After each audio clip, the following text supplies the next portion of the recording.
بسم الله الرحمن الرحيم. ذلك عالم الغيب والشهادة العزيز الرحيم الذي أحسن كل شيء خلقه وبدأ خلق الإنسان من طين ثم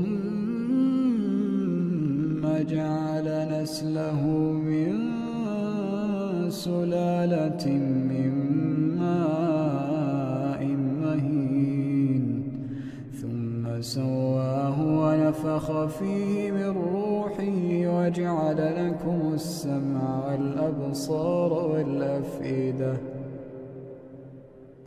قليلا ما تشكرون. وقالوا أئذا ضللنا في الأرض أئنا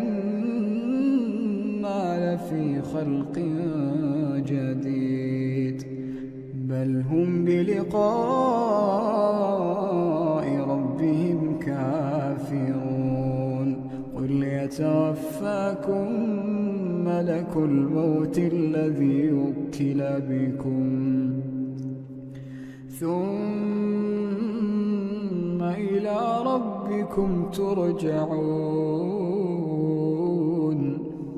ولو ترى إذ المجرمون ناكسوا رؤوسهم عند ربهم ربنا أبصرنا وسمعنا فارجعنا نعمل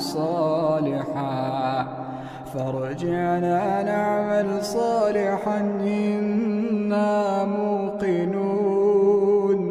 ولو شئنا لآتينا كل نفس هداها ولكن حق القول مني لأملأن جهنم ولو شئنا لآتينا كل نفس هداها ولكن حق القول مني لأملأن جهنم من الجنة والناس أجمعين فذوقوا بما نسيتم لقاء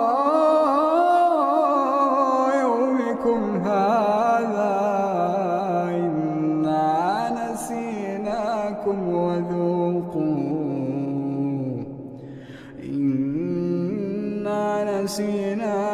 وذوقوا عذاب الخلد بما كنتم تعملون.